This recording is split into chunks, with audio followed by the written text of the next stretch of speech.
Ready to go? Yes? It's got a red streaming light on. Okay, good. Well, welcome everybody online to Wednesday night here at Family Revival Center. Pastor Tommy and his family, a lot of our church family out of town tonight, actually coming back tonight from a little vacation down in Florida, so we hope it all been, looks like they had a good time from all the pictures we saw online, and hope they have a safe trip back. My topic tonight here is good news, bad news, fake news. And so I'm sure that if y'all follow anything on the news, you'll appreciate at least that fake news thing. So I thought if we were talking with news, we'd start with just a definition of what is news. And of course, news is the presentation of facts and information, typically about current events. Now, sometimes our news of late has been sort of looking back to events of the past and attempting to rewrite some of that, but that's a topic for another day. Trying to talk about kind of what we see in the here and now. And of course, ideally, we want our news to be accurate. If we're making plans, we want to have an idea of, if we're going to Mobile, we'd like to know if the traffic or if there's a wreck or anything like that. Just so we can do things for our benefit. And of course, when we have, we have news, and news can be on TV or the radio or social media, or even family or friends, individuals can give you news. I suppose we all have sort of an assessment process that goes on where we kind of look at, who's the source of our news. What's the specifics? And, how important is it? I mean, it might be news that's really important to somebody else and not important to you, and you really don't care whether or not it's true or not. And again, I'm not, talking about advertising, not necessarily, but I'll just quote from Jesus, Matthew 24, with respect to advertising. It says, "Take heed lest any man deceive you."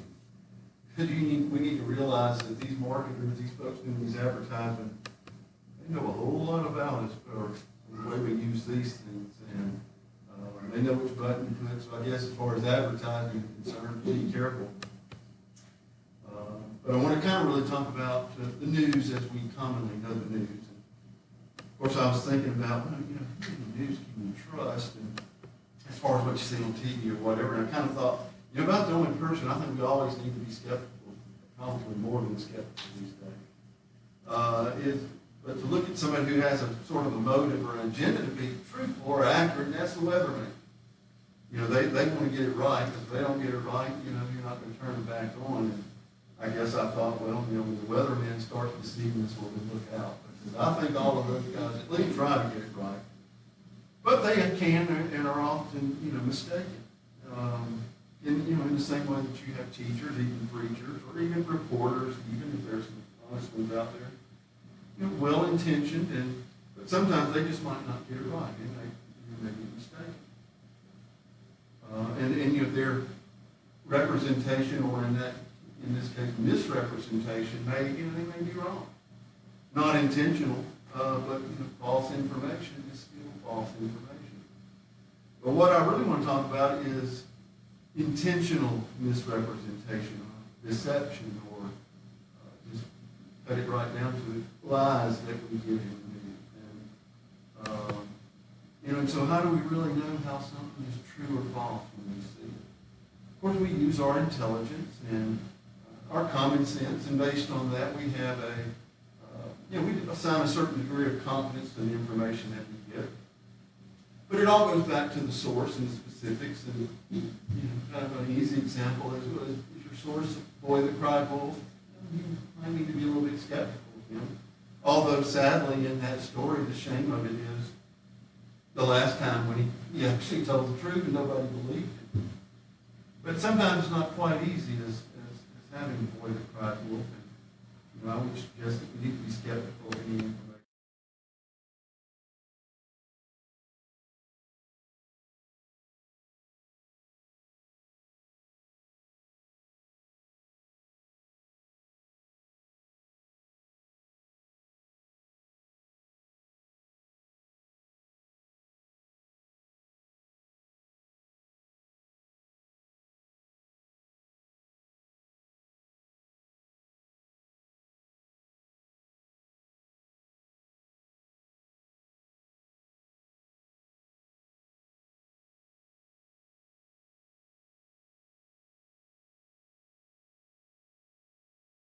Bible.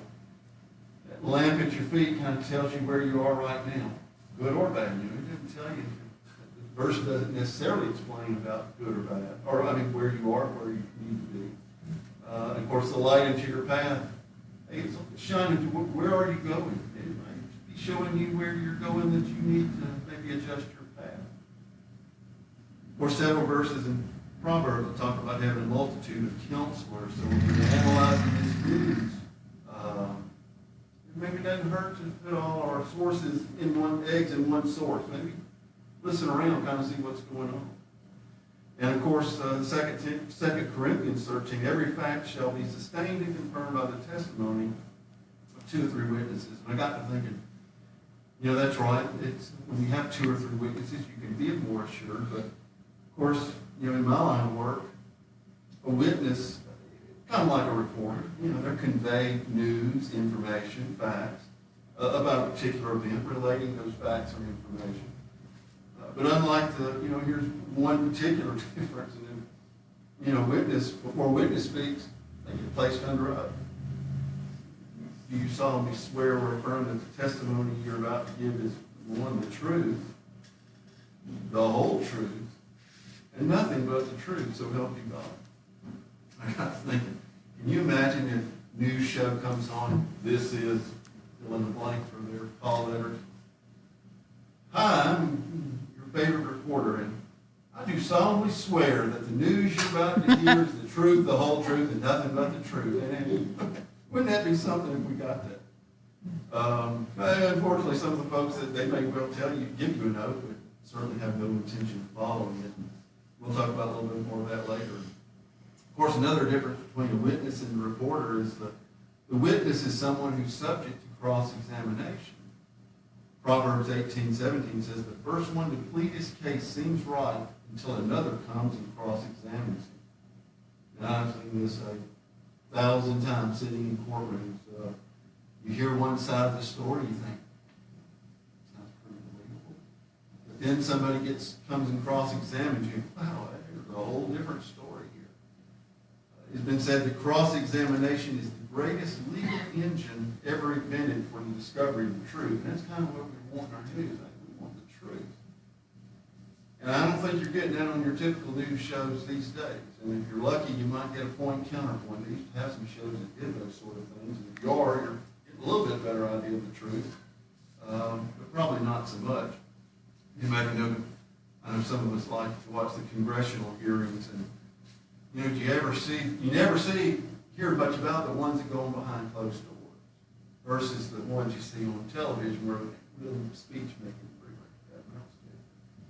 and I noted, I saw something the other day that, matter of fact, many of y'all watched our current press secretary, Kaylee McAleenan. Boy, she is really, really sharp and a good Christian girl. And she had a little comment that said, all these behind closed door hearings that were under oath and subject to cross-examination, when they were talking about all this Russia stuff, all these folks that were, when it meant something, when they were under oath and they were subject to perjury, said, oh, we don't know nothing about it. We don't see any of it. Come right out and get on TV, not under oath, not examined, but, oh, we can't believe the mountains of stuff that we've got here. We can't tell you about it right now because it's like, you know, wouldn't you have liked to, and you wonder, that's why they wanted to keep all those transcripts under wraps, because there was the truth. What they were spouting out there on the TV was not. You know, because the truth can be sort of elusive. Because, you know, there's a lot of news shows these days, social media posters, individuals, whoever, they have an agenda. And the end game of that agenda doesn't necessarily depend on the truth. You know, they may call themselves reporters, but they're not reporters. They're persuaders or attempting to persuade us. And the Bible might refer to them as seducers. Trying to get you to do something or accept something or believe something that is in furtherance of their agenda. They're not up there for your best interest. I'm sure most of y'all know that. And they have no qualms if they got to lie to achieve that end. Now, of course, these folks won't admit to lying, obviously. And in some respects, I'll watch some of them and think, wow, you're lying, and I think you believe what you're saying. You know, it's just deception. And it's 1 Timothy 3:13 has a great verse there. It says, evil men and seducers shall wax worse and worse, deceiving and being deceived. And I think that speaks a lot as to what news that what's passing for news these days. You know, these folks, they'll pepper in a few truths so they can point them out or defend it if somebody calls them on them. But, you know, the most persuasive lie, well, I don't want to say the best lie, that's not a good word, but, or the most deceptive lie is the lie that has a lot of truth. And to me, the worst kind of lie, because you're essentially endeavoring to represent something as being true, all the while knowing that it's not. And it's sort of an illusion. You repeat a lie often enough, as they say, folks will start to believe it. You know, here recently we've heard this, this mantra, as the song goes, every cop's a criminal and all the sinners are saints. I think we need to look back at that oath. Or tell us the truth. But is it the whole truth? Are you leaving something out? Is it the whole truth, or did you add something to it? And it gets down, who are these guys? Why is all this happening? What's their purpose? What's their agenda? What's their motivation? And I think I've got the answer to it. It's kind of, you ever wonder about something or not really certain about something? You think, can't really figure that out. But then you learn a fact or something gets disclosed to you, and you have sort of that, okay, now I get it. There's kind of a way I'm seeing, where the kind of when it's all said and done, where the rubber meets the road, where it all boils down to is there's really two agendas that's going on. And John 10:10 tells us about and this is the big picture, this is the ultimate agenda. John 10:10 says the devil's agenda is to kill, steal, and destroy. He's lying, he's cheating, he's deceiving. While God's agenda is for us to have an abundant life, and not only abundant life, but eternal life. And I think that's what all we can look at all this and look at it through that through those lenses of what's the agenda. And it may be the question we need to ask ourselves about these purveyors of fake news is, whose side are you on? Or as Pastor Tommy had a sermon not too long ago, who's your daddy? And I think the aha moment is, when you realize all these people are lying, well, then you can see who's really behind it. And it's their daddy. Because John 8:44 tells us the devil is the father of lies and half-truths. And I got to think, gracious, how many children does he out there doing his bidding? Mm-hmm. It's getting worse and worse. And so how's he getting him to do his bidding? Well, I think you'd call it greed and his twin brother pride. I mean, not the pride that I have pride in doing a good job or in sense of accomplishment, but it's that devilish pride. It's that Isaiah 14 Lucifer pride of, I'll exalt myself over God. Sort of two sides of the same coin. And in coin, and we're talking about greed, obviously 1 Timothy 6:10 is the verse that I'm referring to. It's the love of money is the root of all evil. So if you're analyzing what some of these folks have going on, greed, power, money, love of money, nothing wrong with money, but and I've got more of I reflected on this, and as I read on in that verse, this is kind of one of those that hits both sides of the track. This is not an unbeliever problem, but it's also a believer problem, because the last part of that verse, it starts off with the love of money is the root of all evil. The second part of it is, and some by longing for it have wandered away from the faith, meaning they were in the faith. They were believers. Something made them wander away. Something pulled them away. And what was it? It was that love of money. The Amplified Version describes it as the love of money, that is the greedy desire for it and the willingness to gain it unethically. I thought, Lord, help us.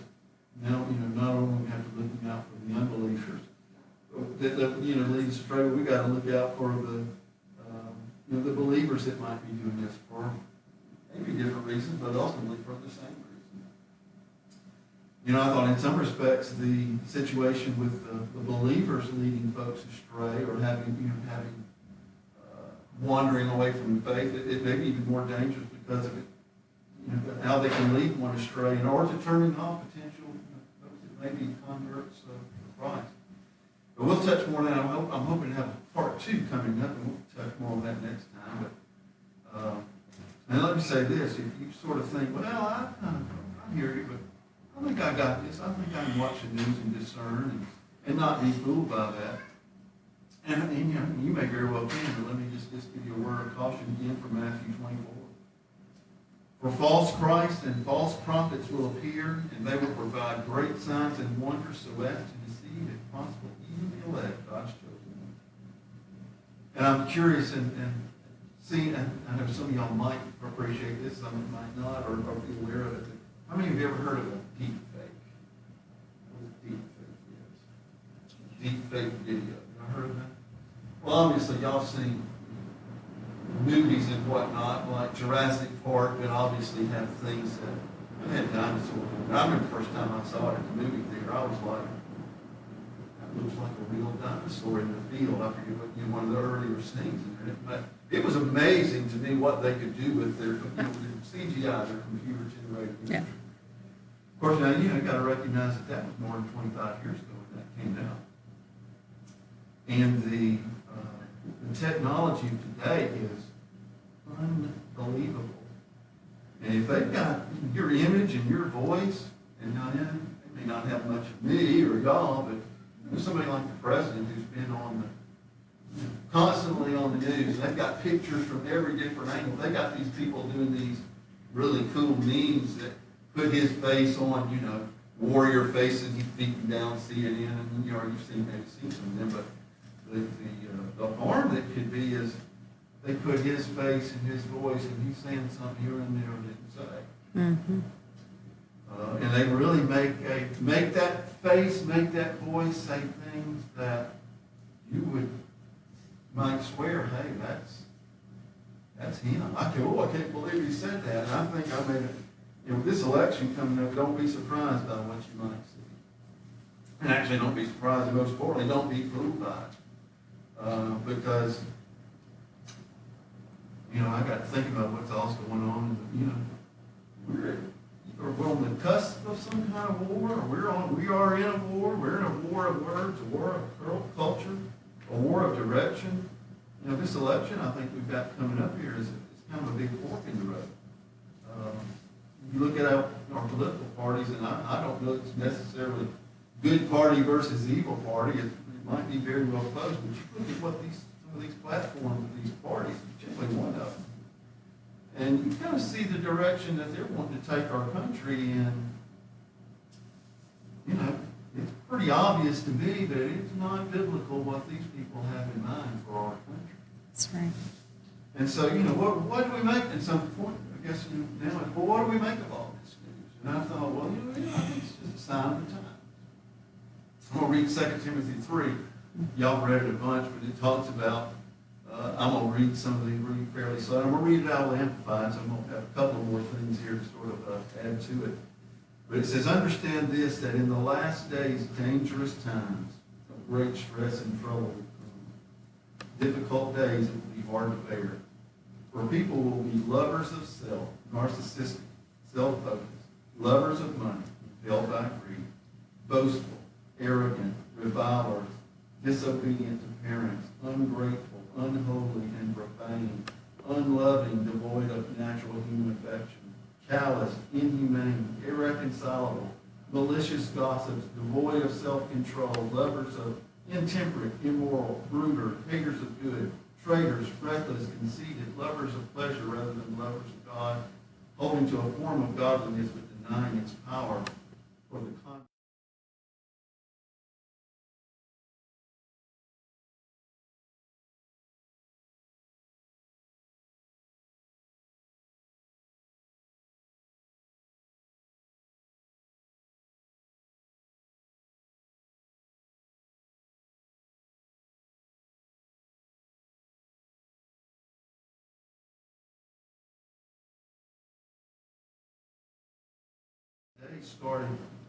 Started back in Acts chapter 2, when Peter, everybody came out at the day of Pentecost, and everybody came, hey, what's going on here? Peter says, hey, this is what Joel, the prophet Joel says. In the last days I'll pour out my spirit. So I think the last days probably started right then. But if you look at Matthew 24, take notice that his disciples asked him about three things. The destruction of the temple, which I think took place about 40 years after that in the Roman conquest.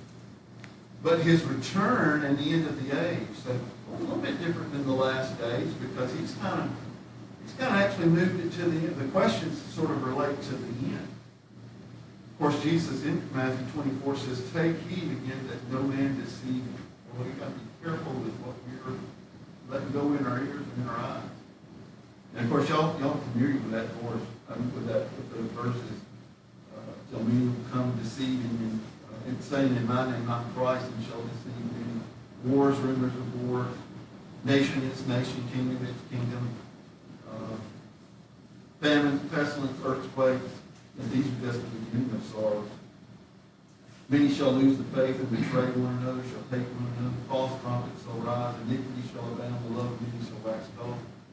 So I think if you look at, in light of what it seems going on around us today, you take what's in 2 Timothy 3, all of those states of personal states of mind or character, combine them here with Matthew 24. And then on down in 24 where it talks about, Jesus references the fig tree, which I've always understood to be sort of a reference to the state of Israel. And it coming back as a state in 1948. And of course the Jerusalem, taking that back to Jerusalem in 1967 and 73. Now, thank goodness, our president has declared that Jerusalem is the state of Israel. And that God said, hey, the generation that sort of sees these things coming past is not going to pass away. So some of you were, I think just about everybody in here,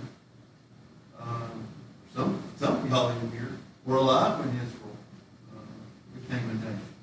So you're still in that generation.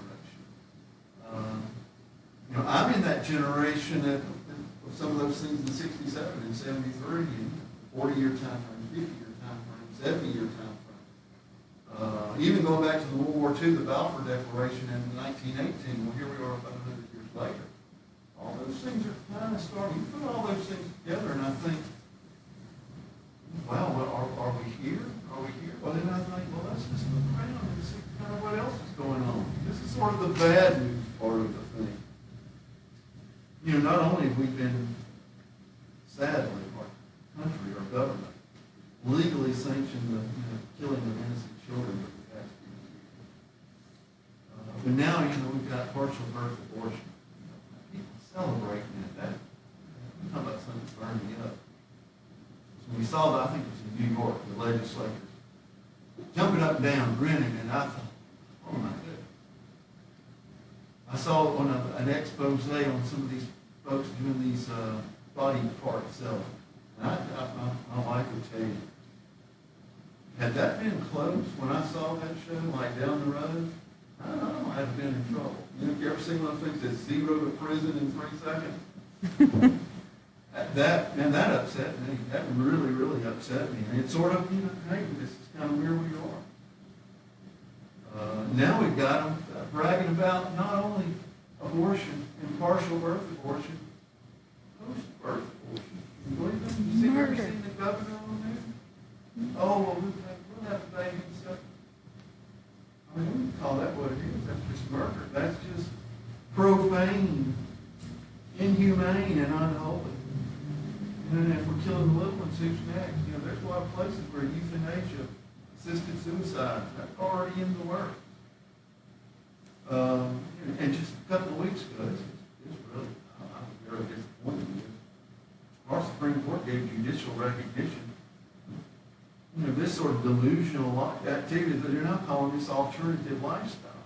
And quite frankly, mistakenly, I believe, they said this 1964 Civil Rights Act supports those who want to disclaim the birth chance. And if you don't know what I'm talking about, hey, don't call me Rusty, call me Ed. Back in the interesting, I went and looked, back in 1964, our medical professionals called it mental illness, which is what it is. And it's not just mental illness, it's the devil. Of course, now we've got people rioting in the streets, tearing down statues of persons that are the advocates of the causes that they're supposed to be protesting for. Talking about deception. These folks are deceived. Look at how things have changed over the last couple of months. Oh, we rip around the streets causing mayhem. Oh, sorry, can't go to church. Wouldn't have thought of that a couple of months ago. We go from a roaring economy to, I just saw the signs the other day. My wife pointed this out. Oh, sorry, we got a shortage of coins. Can't use coins. I didn't think much about it until the last couple of times I've gotten gas, and it's been like a 2 or 3 cent difference. The clerk is giving me like a nickel instead of pennies or whatever. Gave me more than I had coming to me, or just forgave, $1 or whatever. So I'll just keep change. And I thought, well, now I'm kind of wondering about that. Now we got this virus of, I think of some sort of suspicious origins, and now we went from a virus of suspicious origins to how are we treating it. We're talking about, they're talking about mandatory vaccination. And they're talking like, well, if you don't get it, we're not going to let you go outside, or we're not going to let you come in the store. And I thought, we need to wake up to what's going on around us. Because if we're not using coins, we can't make change. And then, next thing you know, no cash accepted.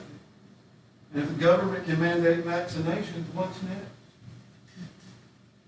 Put cashless economy and vaccination verification together, and, you're not far from what we would have thought was kind of far-fetched as mark of the beast. The technology's already there. It's looking like it's right around the corner if we don't watch it. And I'm not sure we're just going to be able to sit around and watch this go by. I don't know what actually we might be needing to do. I know what I'm going to get to where I think we really need to go. But, as Peter talked about back in Acts, I think that we can just as well say today that everything that's going on today, this is that spoken by the prophet Daniel or the prophet Paul or the prophet John or the Lord Jesus himself, because, hey, repent, the kingdom of heaven is near. I think it's obviously closer than it's ever been. And so we're talking about the news. I think it's time we start spreading a little news ourselves. That's right. Because there's two agendas. Because there's two agendas, ultimately in the big picture, I think there's two destinations. Highway to heaven, and there's a highway to hell. And I think we need to let people know that you're born on this highway. You've got to make a conscious decision to change over to get onto this highway. To get off that wide road and onto that straight and narrow road. And so you might say, well, what do you tell us? What do we need to do? Well, I think, number one, you need to make sure you're on the right road. Number two, you need to start flashing some signs to the folks on that other road and say, hey, you need to get over here. You need to get over here. That's what we need to be doing. So you might say, well, brother, I'm a believer. I'm on that right road. And I'm well, good.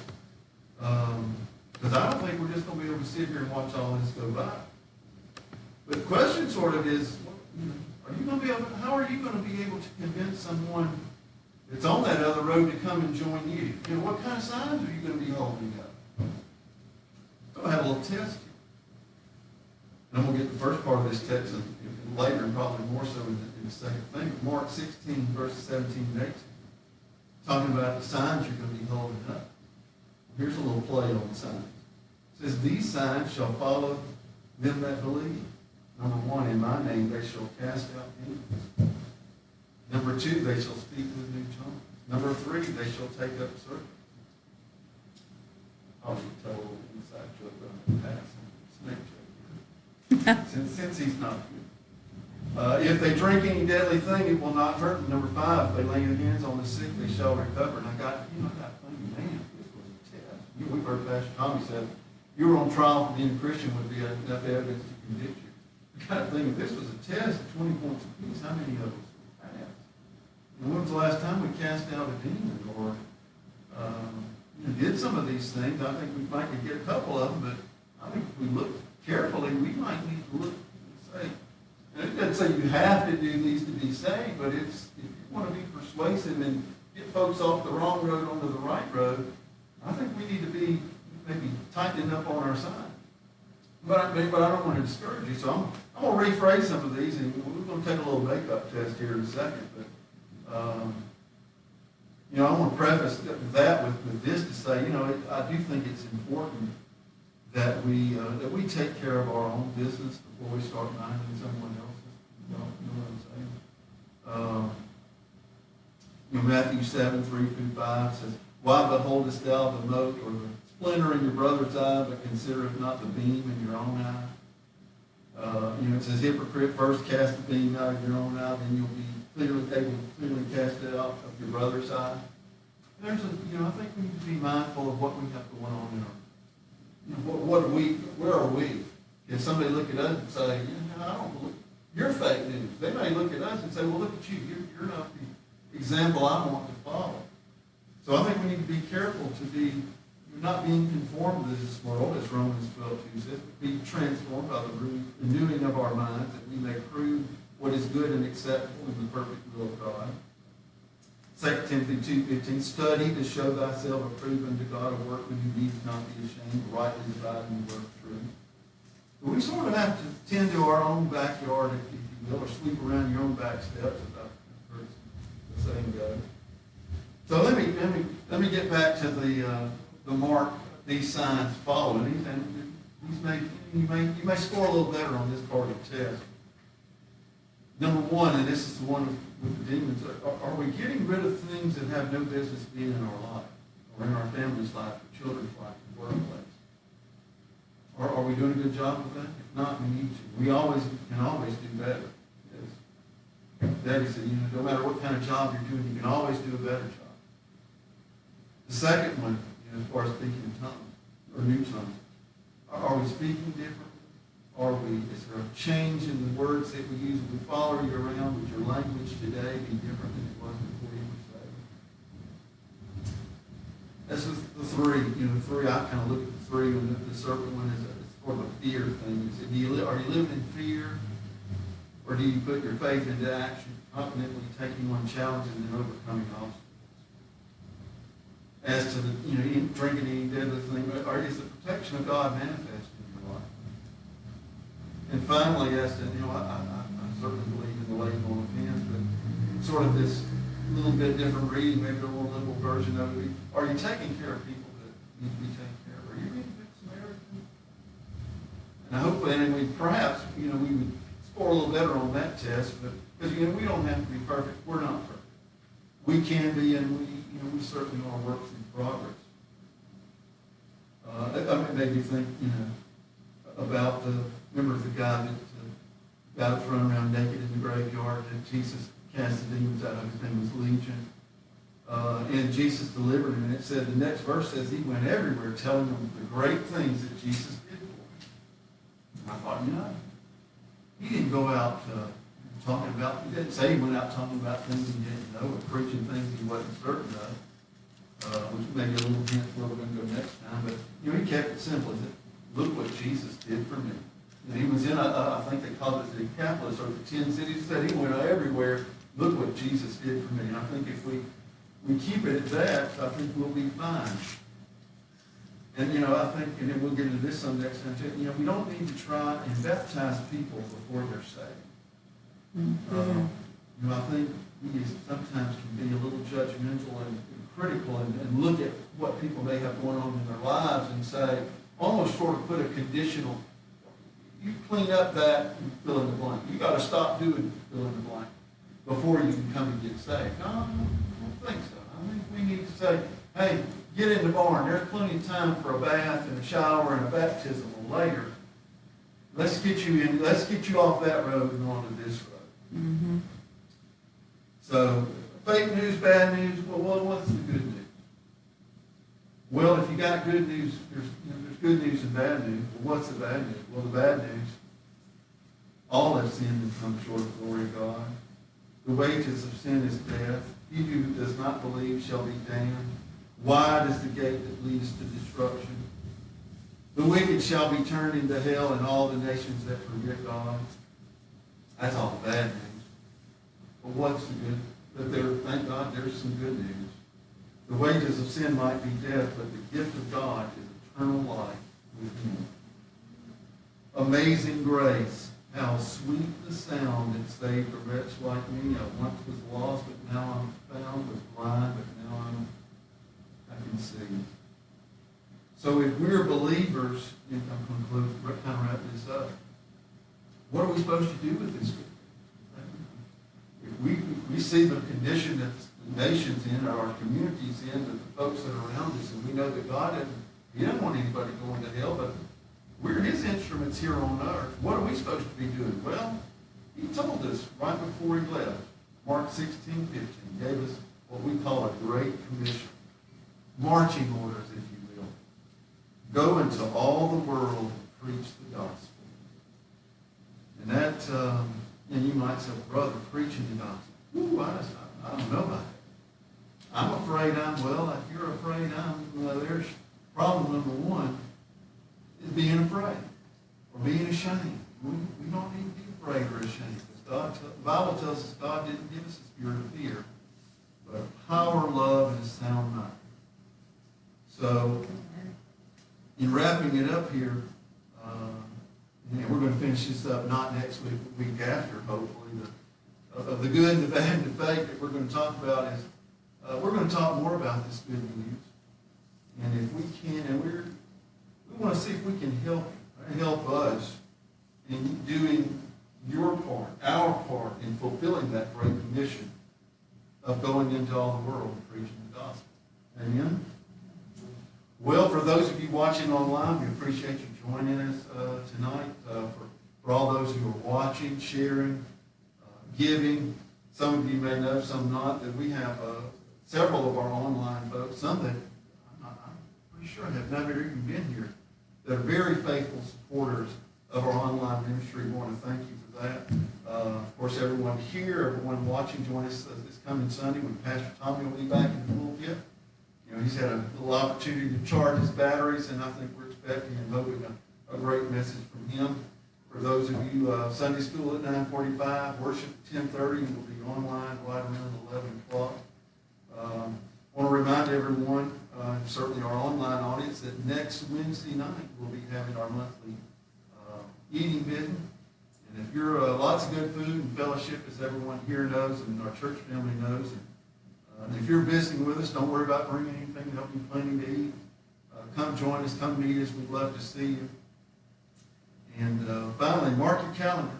2 weeks from today as we conclude our message on good news, bad news, and fake news. And for everyone online, remember God loves you. We love you. See you next time. Just click that string, Vicki. Yeah.